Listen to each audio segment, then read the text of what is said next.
Queridos, fale comigo, permanecendo em oração. Um dos princípios que demonstra a palavra comprometimento é a oração, orar sem cessar. Nós vemos na palavra do Senhor muitos textos que falam sobre a necessidade de orar continuamente. Nessa noite eu quero trazer uma reflexão a respeito disso, sobre a oração. A forma com que Deus se relaciona com a igreja e com seus filhos é a oração. Nós temos tecnologias, como eu já disse, temos mídias sociais. Hoje transmitimos pelo Face, pela internet o culto. Nós transmitimos às vezes pelo YouTube, vamos chegar a isso, fazemos orações pelo Google Meet e assim vai. As tecnologias elas vêm, alguns acessam o Telegram, eu não tenho isso, outros trabalham o Instagram, eu também não sei nada, sou analfabeto nisso, mas para Deus, a oração é o canal do comprometimento. Então, se você quiser avançar em qualquer área da sua vida, não é uma imposição de mão, não é um sacrifício, não é uma galinha morta, não é subir um monte de joelhos, não é fazer 30 dias acordando de madrugada, só, não. A forma com que o Senhor Deus se relaciona conosco é a oração.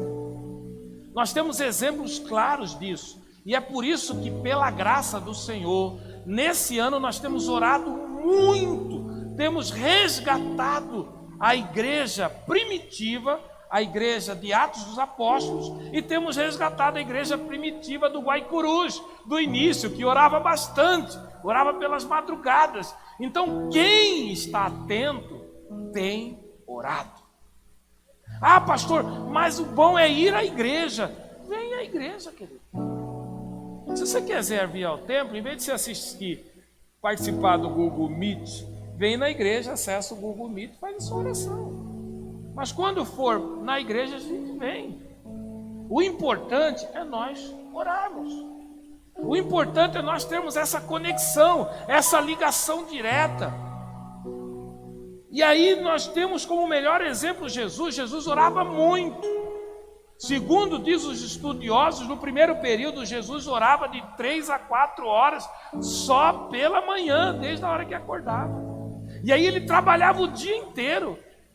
E aí ele fazia milagres e ele andava por tudo quanto é lado. Porém, quando chegava no final da tarde, o que ele ia fazer? Orar. Então às vezes a gente pergunta assim, puxa, qual que é o segredo da minha vitória? Qual que é o segredo das minhas conquistas? É o que, queridos? Orar. Gente, nós precisamos entender que algumas coisas elas são imutáveis. Algumas coisas elas são imutáveis e essa é uma delas. A necessidade de orar, ela é uma prioridade para as nossas vidas. Seja você um novo convertido, seja você um antigo convertido que deixou de orar, seja você que nem tem o hábito de orar. O caminho desse relacionamento profundo é a oração. Quando nós olhamos para a palavra do Senhor, em Atos capítulo 2, versículo 42, a igreja apostólica, a igreja primitiva, a igreja dos discípulos, a igreja que herdou o legado de orar muito de Jesus Cristo, os discípulos olhavam Jesus e eles oravam. Olha para mim, querido, eu vou orar, eu vou lançar uma palavra sobre a sua vida. Você vai orar muito mais do que eu. Tá certo que não é tão difícil, né? Mas tem gente, eu acho que não ora nem o que eu oro. Mas eu quero liberar essa palavra sobre a sua vida. Ultimamente eu tenho orado, querido, então vem bater minha meta. Essa palavra é sobre a sua vida. Você vai orar muito mais do que eu. Eu vou me alegrar quando eu souber. Você vê, pastor, eu estou orando, eu estou orando, eu estou orando. Eu não passo um dia sem passar um tempo sem estar orando. E a igreja primitiva pegou isso para ela de Jesus. Olha só o que diz a palavra. Todos se dedicavam de coração ao ensino dos apóstolos, quer dizer, eles aprendiam a palavra, na comunhão, eles estavam em unidade, no partir do pão foi o que aconteceu. Olha só, o que nós praticamos hoje? Nós repartimos o pão. O seu R$1 você deu por mão, 2, 3, 4, nós repartimos. Então nós estamos vivendo, glória a Deus, os atos da igreja apostólica, isso não mudou. Nós estamos compartilhando. E eles perseveravam e se dedicavam a quê? À oração. Então, queridos, ore. Tenha o seu tempo de oração. Olha só.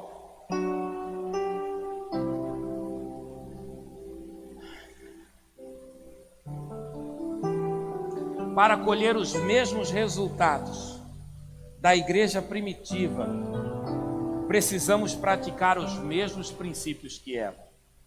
A vida de oração. Queridos, quais eram os resultados que a igreja tinha? O povo andava, a sombra passava e os enfermos eram curados. Havia comunhão, havia unidade, havia amor, os milagres eram presentes. Então, para que nós colhamos os mesmos resultados, nós precisamos seguir os mesmos princípios. Você pode até ser generoso ao ofertar, ao contribuir, mas você pode até ofertar hoje. Mas se você não orar, o coração generoso não vai fazer parte de você. Você entende isso? Você pode semear uma semente hoje, e aí você vai colher essa semente. Mas se você não orar para que o seu coração venha a ser generoso, você não semeia mais, você semeia por emoção. Eu não quero semear por emoção, eu quero semear por princípio. Diga comigo, princípios não mudam. Então, hoje você pode ser liberal e dar. Puxa, eu estou emocionado, eu estou no culto, eu vou ofertar. Porque você ofertou por emoção. Mas quando você oferta por princípio, por entendimento, você gera dentro de você um coração. E como esse coração vai vir para dentro de você? Através do quê? Da oração. Agora eu quero apresentar para você a vida de oração. A vida de oração é muito difícil. É muito. Se você fala assim, eu amo orar direto. Vai. Não mente não. Você sabe que é difícil. Você sabe. Olha, queridos.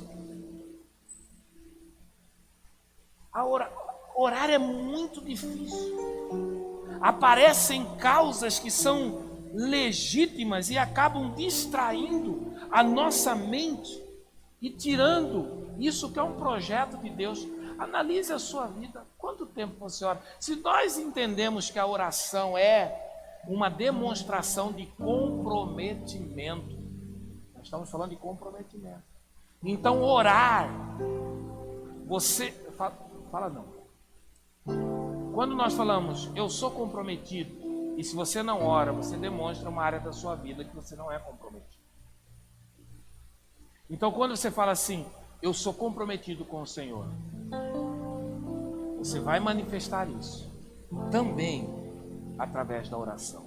Mas às vezes acontece algo que a gente entende que seja legítimo, que seja legal, que seja genuíno, que seja válido, que seja razoável e nos tira desse propósito. Atente muito para o que eu vou falar hoje, nesse momento. Isso é uma chave que vai mudar a sua mente e a sua vida de oração, em todas as áreas.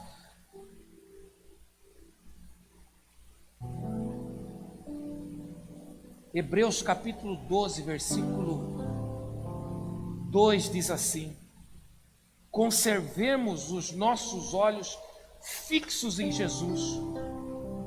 Conservemos os nossos olhos fixos em Jesus. Nada pode nos distrair. Queridos, quanta coisa nos distrai. Algo que a gente entende que é razoável. A oração é uma forma que nos mantém com os olhos fixos em Jesus. A oração você pode fazer em qualquer lugar, mas como somos atraídos para sermos distraídos e perder o foco e a rota da nossa vida, do propósito, do projeto de Deus para nós. As distrações, ela vem para não perdermos a rota que Deus nos deu para nós. Nós precisamos usar uma arma poderosa, que é a oração. Isso mesmo. Para não perdermos a rota, o Senhor nos deu uma arma que é a oração. Então tem coisa, querido, que você não vence no campo da discussão. Você pode argumentar o que você conseguir, usar todas as ferramentas do seu raciocínio. Você pode procurar respostas usando a sua inteligência, mas a resposta só virá através da oração. Você vê como que a oração é fundamental. É importantíssimo. A oração é essencial. Mas por vezes nós aceitamos algo que é autêntico, que é verdadeiro, que é genuíno, que é fiel, que é válido, que é razoável, e deixamos isso tornar legítimo na nossa vida e nos impedem de orar. Eu vou dar um exemplo como pastor. Às vezes, a gente pode argumentar, cuidar do rebanho toma muito tempo e nos cansa. Então eu não tenho energia para orar. Eu não tenho força. Cuidar da minha família.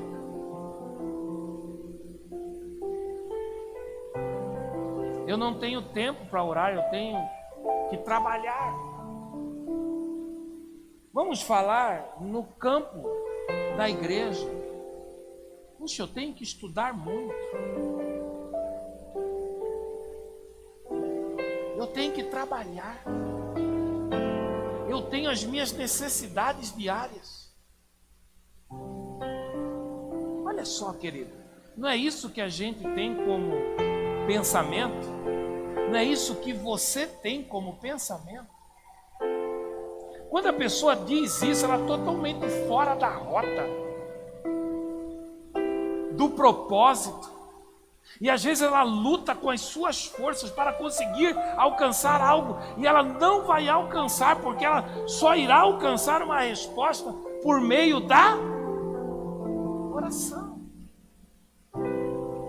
Olha comigo novamente em Hebreus capítulo 12, versículo 1.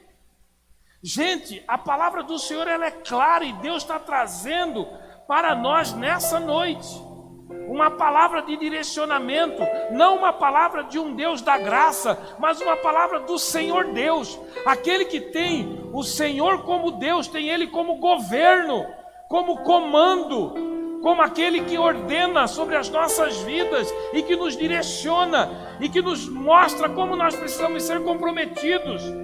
Então, se nós queremos construir um relacionamento com o Senhor e ter respostas favoráveis para a nossa vida, nós precisamos não nos distrair e voltarmos à oração. Olha só o que diz: portanto, precisamos prestar muita atenção às verdades que temos ouvido para não desviarmos delas. Não, é capítulo 12, versículo 1.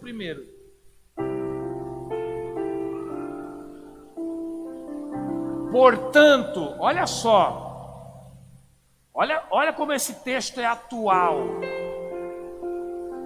Olha como esse texto é atual.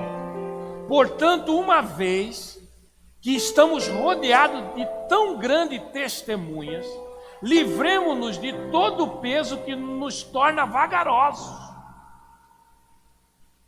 e do pecado que nos atrapalha, e corramos com perseverança a corrida que foi posta diante de nós. Mantenhamos o olhar firme em Jesus, o líder e aperfeiçoador de nossa fé. Por causa da alegria que o esperava, ele suportou a cruz, sem se importar com a vergonha.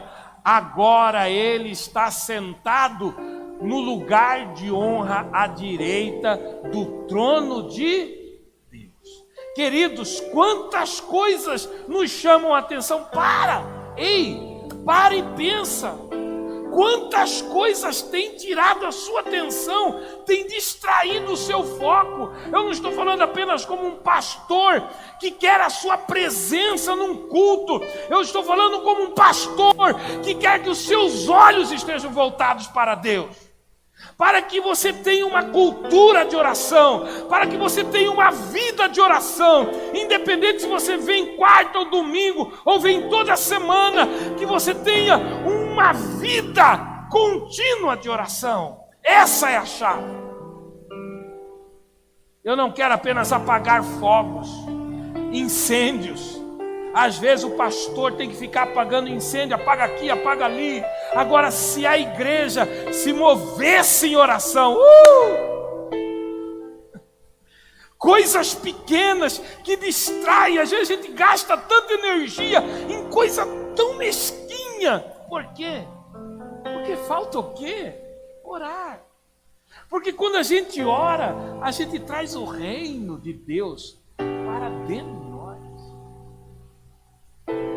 E é isso que nós queremos. E nós precisamos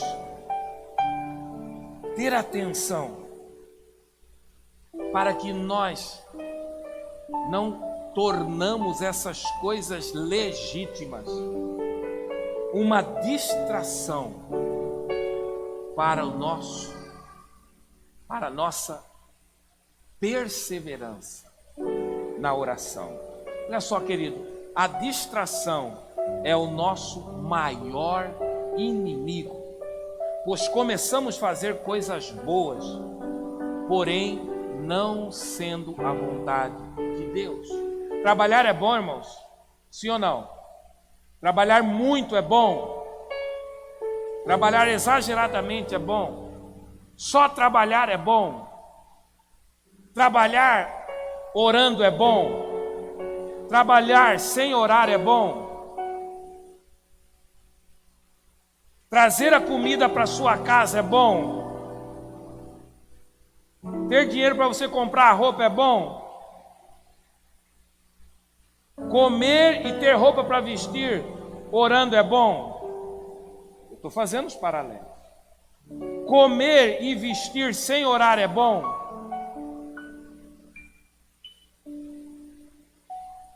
Vou falar o contrário. Orar sem trabalhar é bom? Eu não quero ser religioso, irmãos. Eu quero que você entenda princípios. Essa semana Deus liberou uma palavra sobre aqueles que trabalham. Todo que trabalha enriquece. Eu fui numa loja e Deus liberou essa palavra para a mulher, eu e a Carla, porque às vezes você trabalha e você é um miserável, você não desfruta do seu trabalho, você não se alegra com o fruto do seu trabalho, você não celebra o resultado do seu trabalho, porque você só trabalha, você não tem prazer no seu trabalho.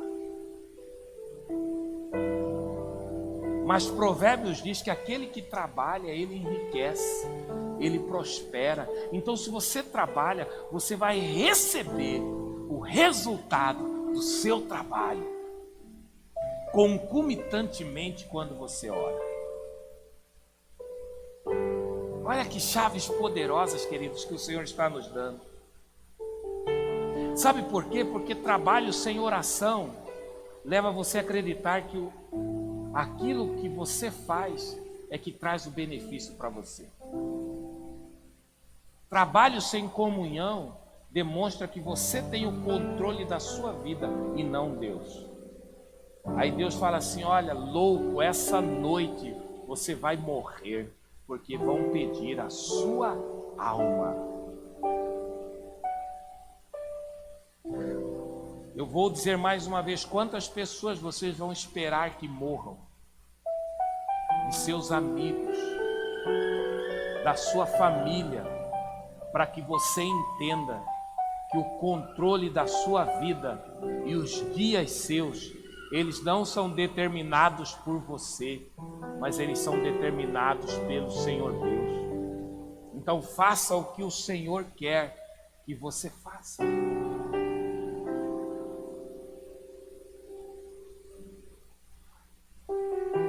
Olha só o que o Senhor vai falar com você agora sobre isso. Foco correto na prioridade errada. O que é foco correto na prioridade errada? São as causas legítimas que levam você para longe do propósito e da vontade do Senhor. O que é isso? Continua trabalhando, continua estudando. Eu não mandei um vídeo para vocês, mas depois, se alguém tiver interesse, estiver preparado, eu vou mandar. Se pede para mim. É um vídeo de um livro escrito pelo C.S. Lewis, um dos maiores teólogos da história. Ele mostra um vídeo de 1000 e poucos anos atrás, falando do que está acontecendo hoje. Praticamente exatamente. Quando as pessoas estão enclausuradas, quando as pessoas estão apavoradas, quando uma onda de morte vem, o Senhor é onisciente, querido. Ele sabe de todas as coisas. Então tenha o foco certo, na prioridade certa. Eu vou te dizer como é o foco certo, correto, na prioridade certa. Já citei alguns exemplos. Trabalhar, estudar sem orar, foco certo, na prioridade errada. Vamos ler aqui Lucas capítulo 10, versículo 39.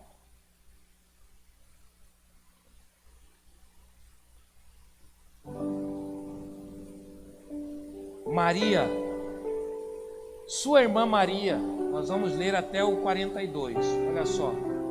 Sua irmã Maria sentou-se aos pés do Senhor Jesus e ouvia o que ele O que Maria fazia, queridos? Sentava aos pés de Jesus e ouvia o que Jesus ensinava. Olha a atitude dessa mulher. Marta, porém, estava ocupada com muitos, distraída. Eu tenho que fazer isso, eu tenho que fazer aquilo, eu tenho que conquistar isso, eu tenho que conquistar aquilo, eu preciso. foi a Jesus e disse: poxa, Jesus, ô Senhor, não incomoda que minha irmã fica sentada? Irmãos, visualiza a cena. Visualiza a cena, meus. Jesus, Marta, Maria. Visualiza. Maria sentada. Olha o estado de espírito de Maria. Foco certo, na prioridade certa. Tranquilona. O mundo caindo ao seu redor. Maria. De certo estava a vasilha suja, chão com poeira, e Maria. Aí Marta, com foco correto. Puxa, porque a casa precisa estar limpa, sim ou não? Estudar se precisa, sim ou não?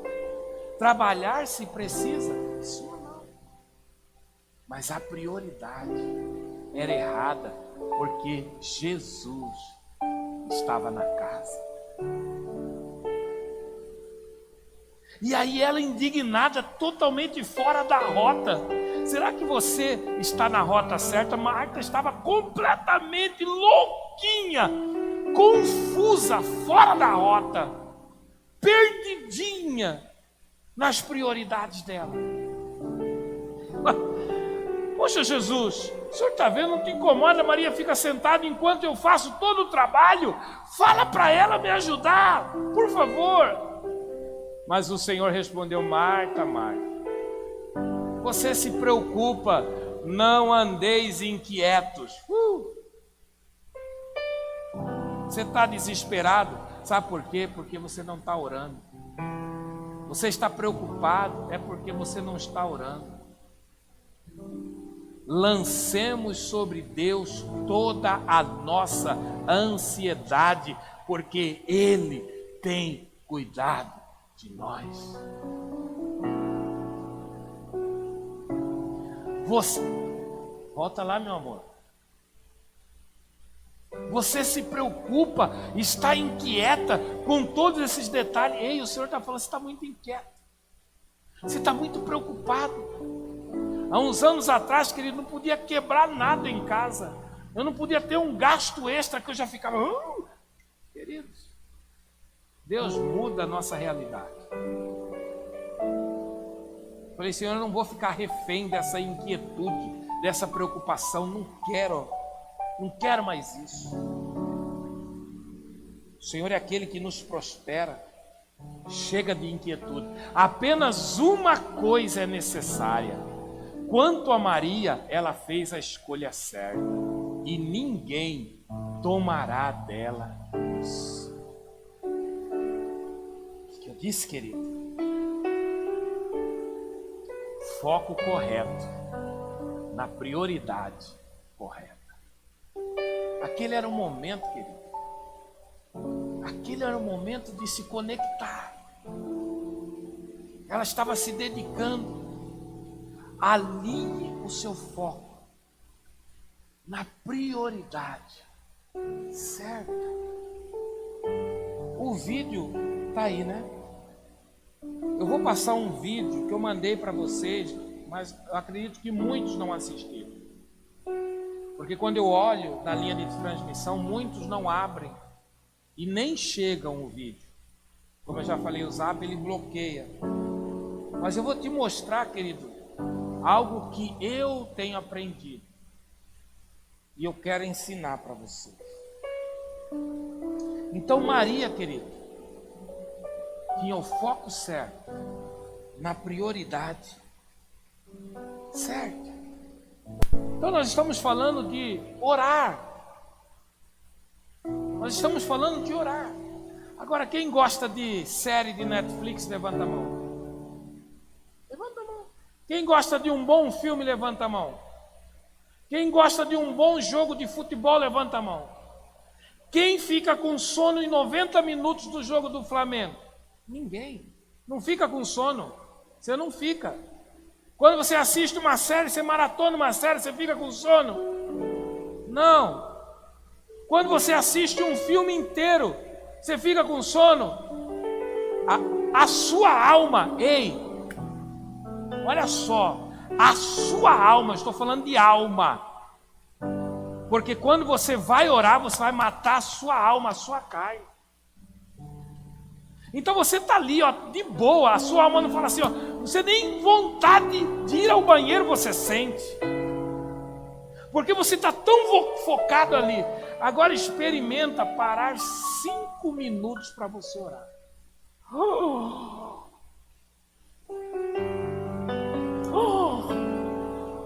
Experimenta ler um capítulo da Bíblia. Eu estou falando porque assim eu sou, querido. Eu tenho lido com o Luca, eu uso ele e ele me usa. Fala, Luca, vamos ler junto, porque assim nós nos encorajamos. E aí eu leio, vamos ler 1, vamos ler 2.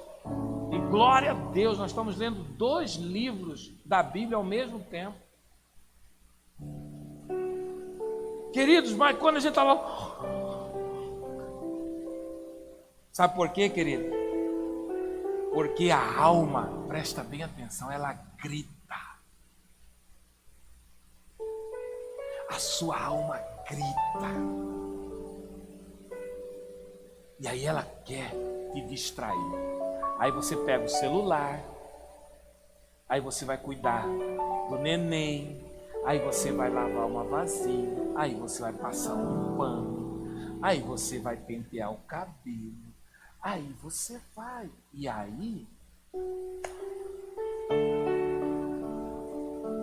você se distraiu. Quantos estão sendo abençoados por essa palavra? Digamos.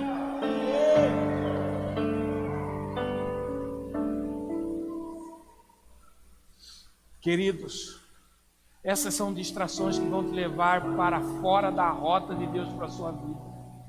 Mas hoje o Senhor está nos trazendo para o centro da vontade de Deus. Ele está te trazendo para o centro da vontade dele. Ouça bem, querido, tem coisas que só resolvemos ou resolveríamos se nós orássemos mais. Pega isso. Tem coisa que você só irá resolver na sua vida se você orar mais. Coloca aí, por favor, o Mateus, a oração de Lucas, a oração do Pai Nosso.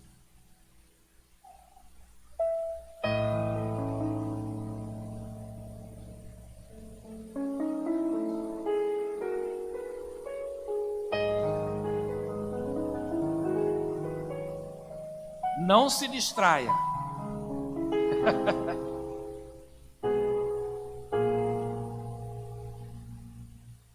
Essa é uma das verdades que nós precisamos ter. Tem coisas que nós resolveríamos se nós orássemos mais. Olhe para a sua vida quando você orou um pouquinho mais. Você viu as portas abertas. Porque o Senhor é quem abre, o Senhor é aquele que fecha também. Então, Ele já abriu uma porta para você. Ele não precisa abrir. Ele já abriu a porta, mas você precisa enxergar. E depois que você enxergar essa porta, você precisa passar por ela. E você só vai acessar isso através da oração. Olha só, portanto, orem da seguinte forma: Pai nosso que está no céu, santificado seja o teu nome, venha a nós o seu reino, seja feita a tua vontade, assim na terra como no... Amém? Diga assim comigo: não é a terra que governa o céu, mas é o céu que governa a terra. Veste isso, querido. Veste isso.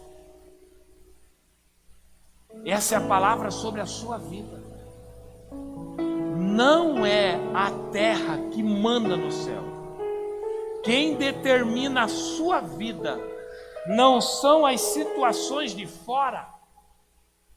Quem governa a sua vida não deve ser as suas distrações e as suas limitações. Mas quem governa a sua vida é o que é declarado no céu para você. Então, não é a terra que governa o céu, mas é o céu que governa a terra.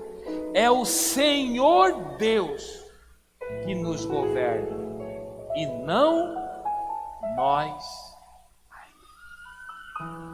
Gente, que poderoso isso. Isso irá nos direcionar. E eu encerro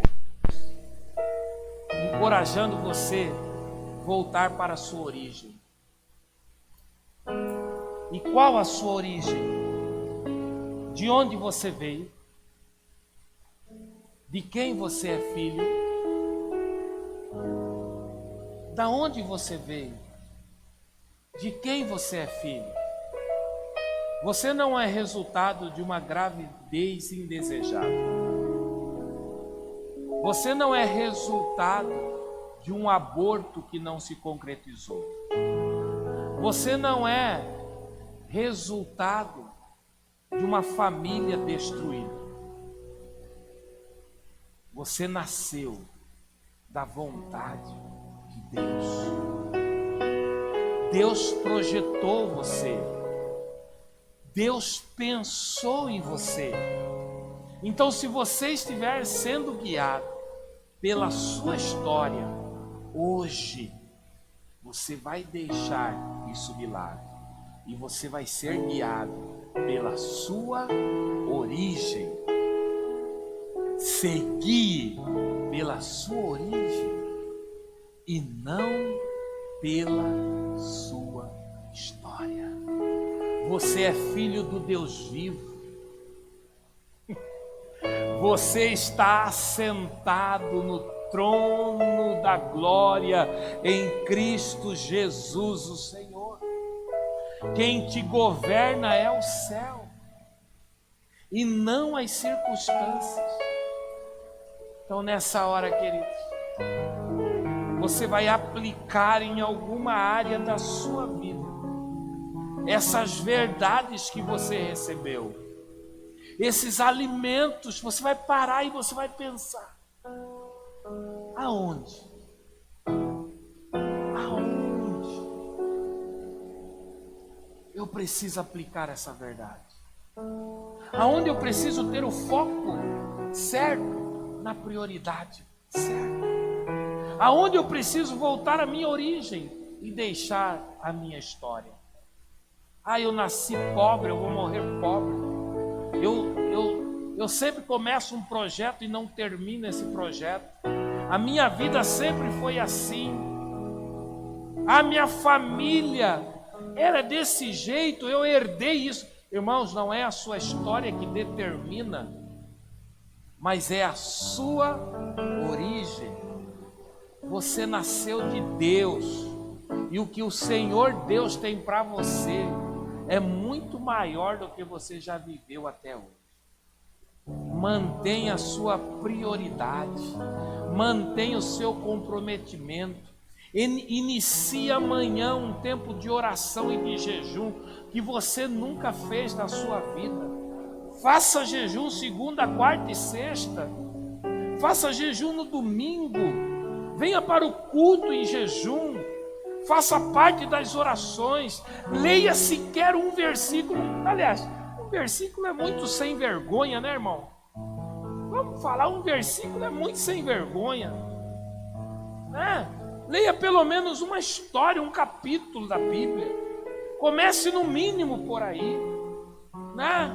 Vai lá, pega a Bíblia, porque senão você vai pegar a caixinha de promessa e pum, e vai. Eu não quero que você faça isso. Ó, Senhor, fala comigo. Pum.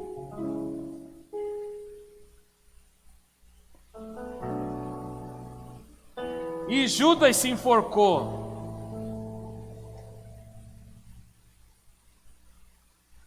Queridos, essa semana ontem eu sonhei que a minha casa, ela estava sendo inundada de água. Ela entrava pela lavanderia e ela dava mais ou menos até os joelhos a água. Aí, na verdade, eu não vi desespero nenhum no sonho. Eu não fiquei preocupado. O tanto que assim como a água entrou, ela foi embora. Quando eu acordei, na hora do almoço, eu fui falar com a Carla. Falei, Carla, eu sonhei assim. Logo ela perguntou, era água limpa ou era água suja? Eu falei, era água limpa. Ela falou, era água cristalina? Eu falei, era água cristalina. Ela falou assim, então, fica tranquilo. Querido, água, o Espírito Santo é representado pela água. Jesus é representado pela água. Água é limpeza, água é alimento, água é pureza. Eu quero que minha casa seja cheia. Por que eu estou falando isso? Já pensou, querido, se nós não estivéssemos conectados, meu Deus, inundou a minha casa, estragou todos os móveis. Não é só, querido, pegar e abrir a Bíblia, é conhecer ao Senhor e o Deus que a gente serve.